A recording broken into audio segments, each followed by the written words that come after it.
So Tommy, you brought out some powerful questions with the bucket list, and so I love how you did that. So if we can, let's talk about success from different levels. Okay. Maybe different decades. I heard you say you're getting ready to turn 48 this month. So why don't we talk a little bit about maybe success in your younger years? What was it to you? How did you define it? Well, it's stayed the same. The recipe for success, the recipe for attaining goals has stayed the same, but the goals have just gotten bigger and more significant over time and through life. So I remember, as a sophomore in high school, my goal was to make the varsity football team. So, I was able to do that.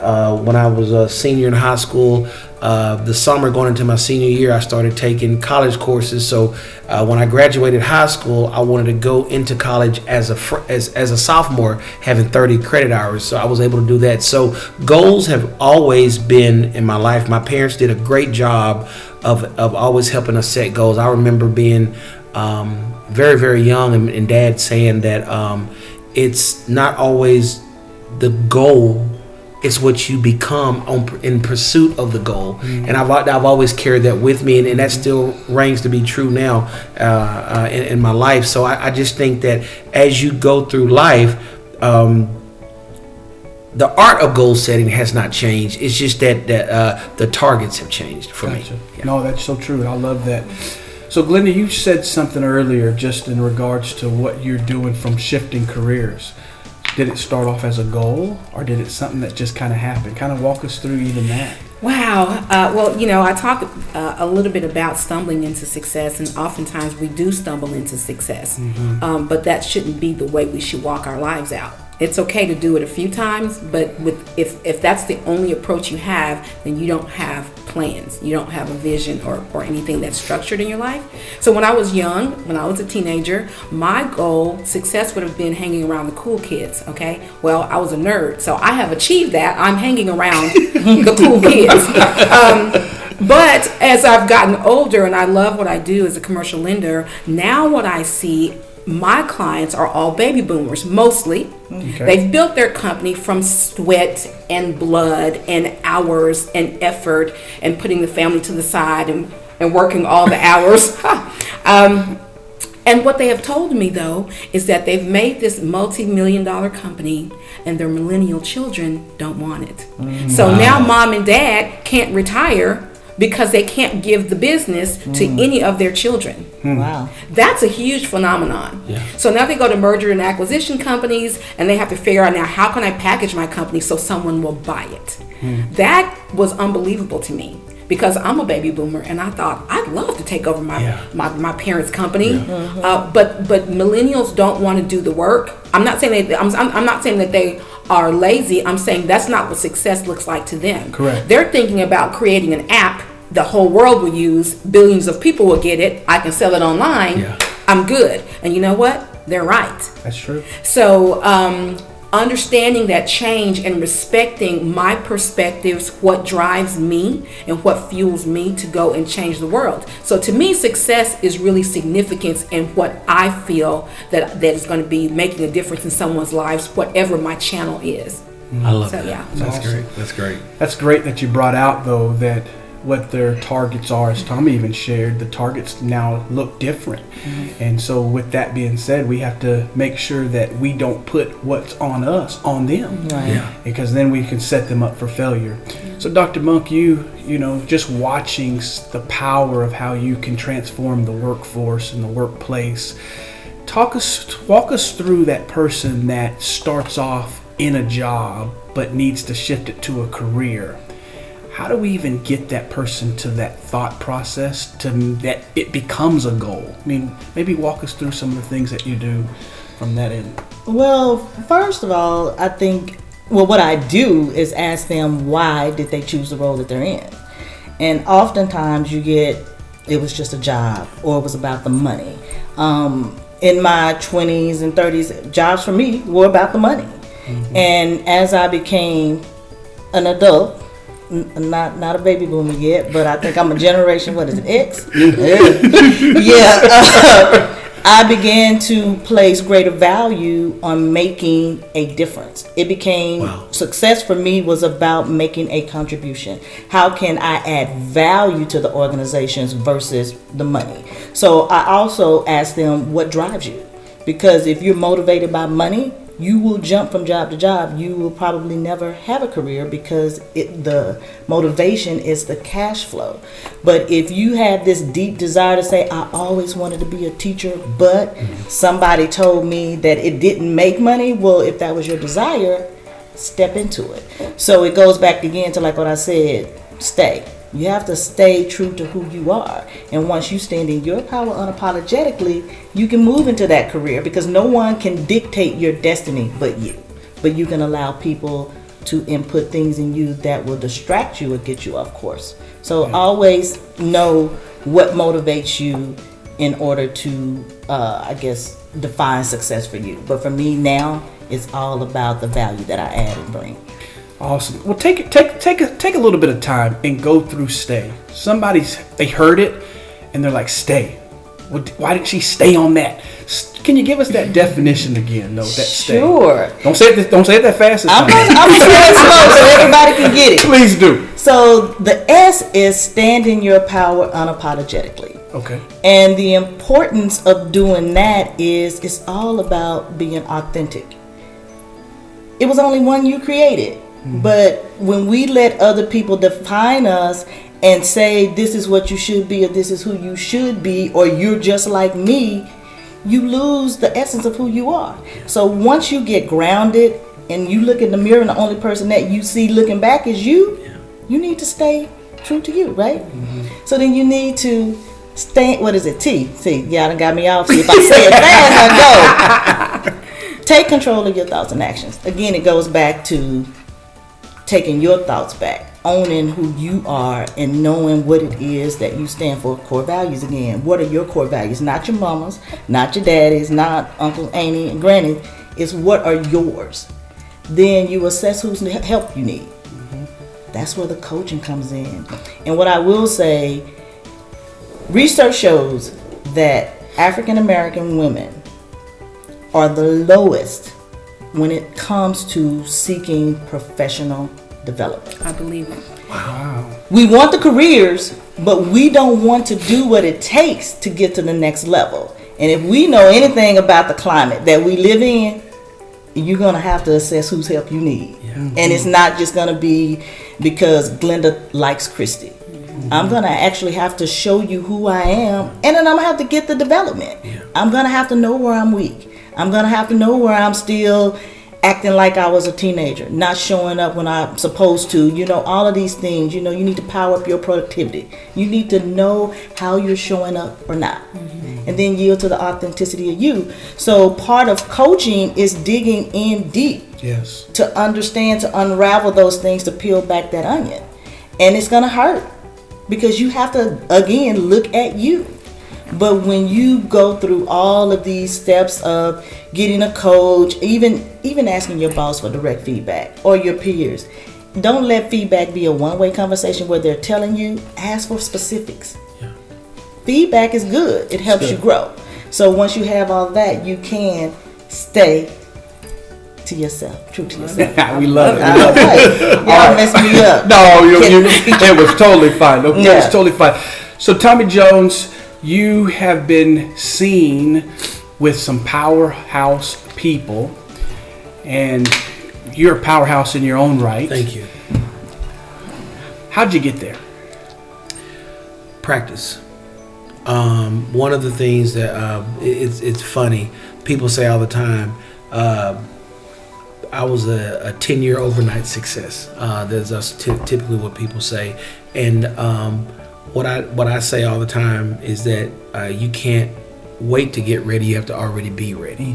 And so one of the things that I do constantly is I prepare for where I want to go. Me and Derek was one of our mini talks in the morning. I was just talking to him the other day. I said what I currently do now to up level my mental acuity is if I'm watching a talk show or something, if it's a desired something that I want to do, when the questions are asked, I'll pause it and I'll answer it first as if I'm doing the interview. They're interviewing me, Okay. and then I play it. Whether it's Shark Tank, whether it's in CNN or whatever the type of shows are. So that's just a way to practice. And I think that if you wait for the opportunity to get ready, then the opportunity will pass you by. Yeah. So everything that's been afforded now, that's been brought to the main stage, for the lack of better words, is because of the preparation off stage.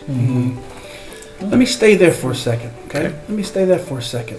There has to be names that you roll around in your head, because one of the things I hear you say, I get to watch and I get to be next to you, real close to you, and I listen to you when people invite you to speak or you're getting ready to just meet somebody. I can't wait till I share stage with you. Yeah. Who are some of the people you want to share stage with? Man, that's a great question. This last 18 months has been phenomenal because 2 of my 3 on my speaking bucket list I've already accomplished. That was Les Brown and Lisa Nichols. They're just phenomenal leaders. I remember the first time that I ever saw Les Brown was on a KERA special on a Saturday. And I was just watching him, and I just watched how he commanded the stage. And I had to be probably 7 or 8 years old, and he held my attention. And I remember it was raining outside, so we couldn't go outside and play. So I was just watching this PBS special, and I just watched him walk and how he engaged with the crowd and how he mixed humor and he just had so many stories. And I just loved the big words that he was using. And so I was just in awe of that, even as a young child.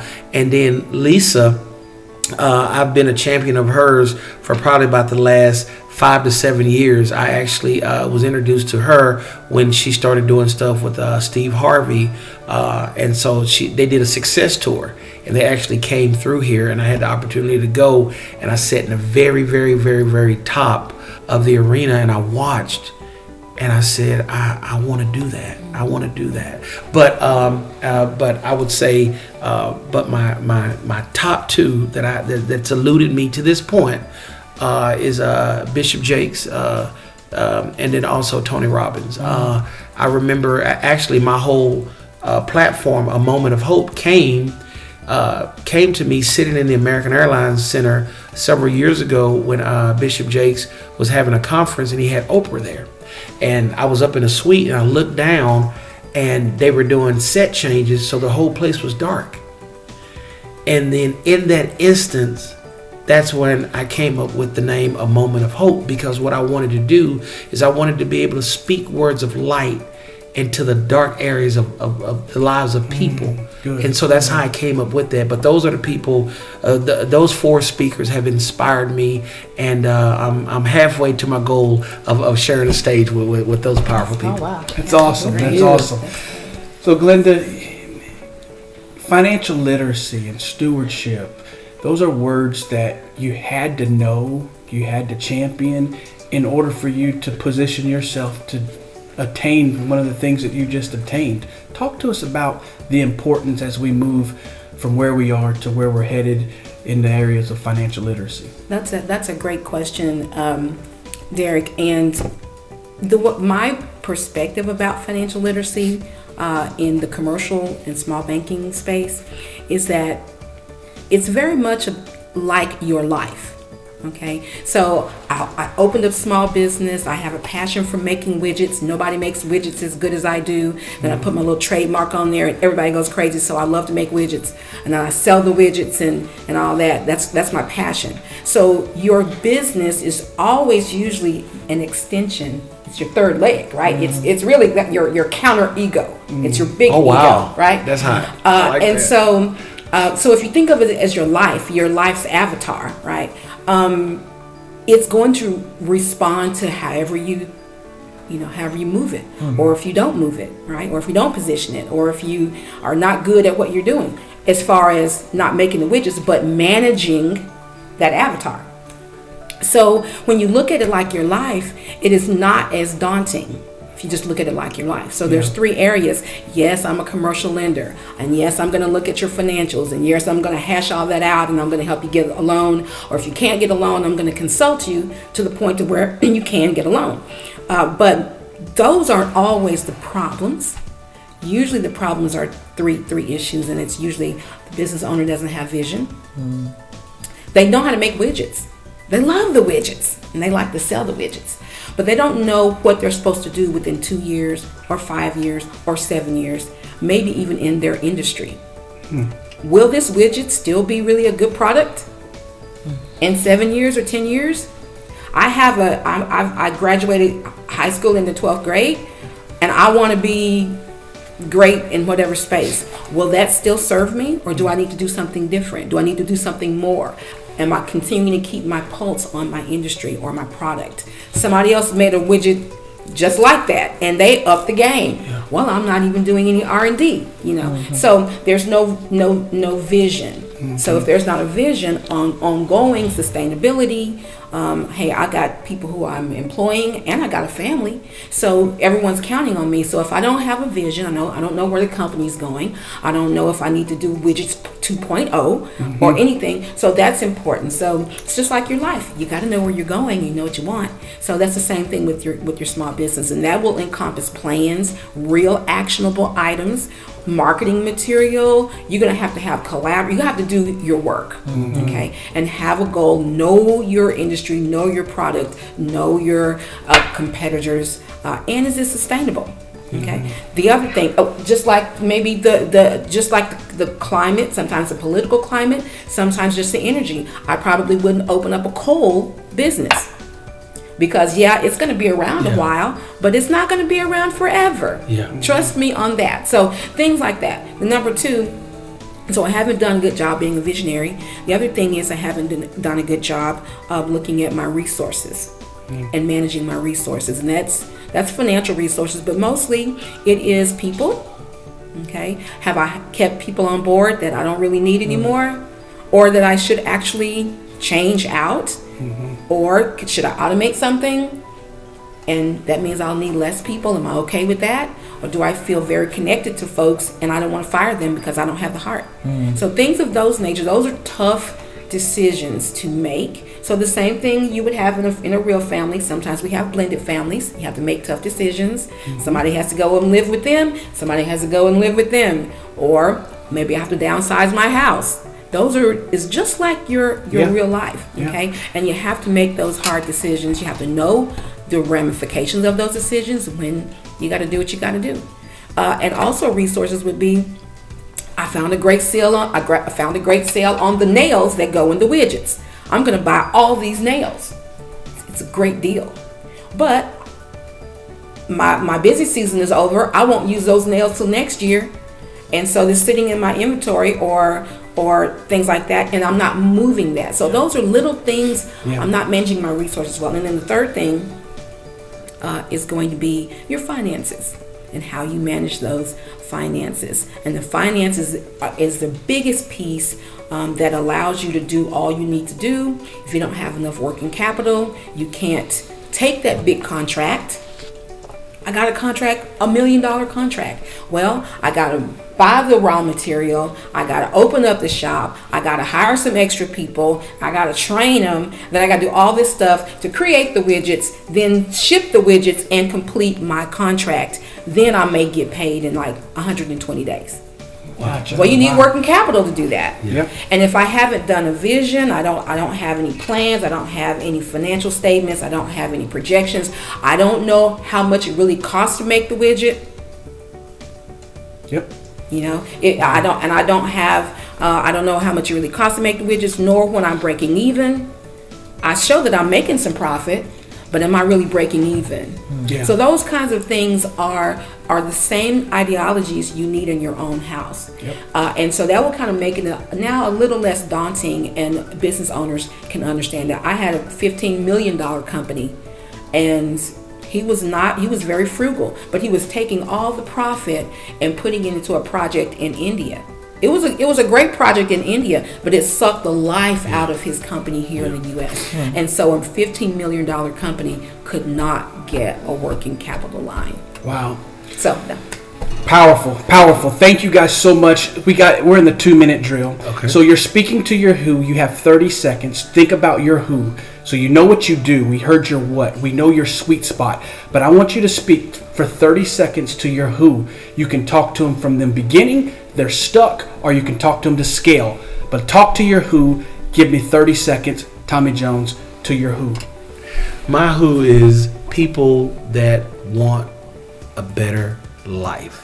People that are sick and tired of being sick and tired. And people, it's one thing to be sick and tired. It's another thing to be sick and tired and ready to move into massive action. One of the things that one of my mentors says is that massive action is the antidote to all despair. So what I would challenge you to do is start moving in the directions of your goals and dreams. Not tomorrow, not later today, but right now. It's awesome. Christy, talk to your who. Well, my who is women who are ready to make bold moves in their careers, where they're tired of just taking jobs for the sake of taking the job, but they really want to operate in who they were called to be. Whether that's an entrepreneur or an aspiring leader, my thing is just to make sure that you're always being confident, being bold, and being you. And in order for you to step into your career, you have to stay true to who you are. That's good. Glenda, to your who. Hey, my who is for some startup businesses, but many of you are already existing companies. You're running your companies, but you don't have the capital to do whatever it is. Buy a building, equipment, working capital. You can't run or grow or scale. I'd love to visit with you, and this is why. Maybe I want you to think about your favorite car, like your dream car. Mine is a Maybach. Okay, you got the Maybach, you're standing on the street, you're looking great, and everything looks great. However, you're not going anywhere because you are stuck. You pop open the hood, you got to see what's wrong. You're looking really good, but you're not going anywhere. I'd love to help you work through your financial issues and help you go from stranded to strategic success. I love that. That's hot. So there you have it. Success on a whole nother level. And all we want you to know is that you have what it takes to be successful. But Derek, you didn't tell us your who. My who is simply this. I don't define what winning is for you. You do. I just give you principles to maximize your personal production, profit, as well as your personal development. All right. There you have love it. it. Yeah.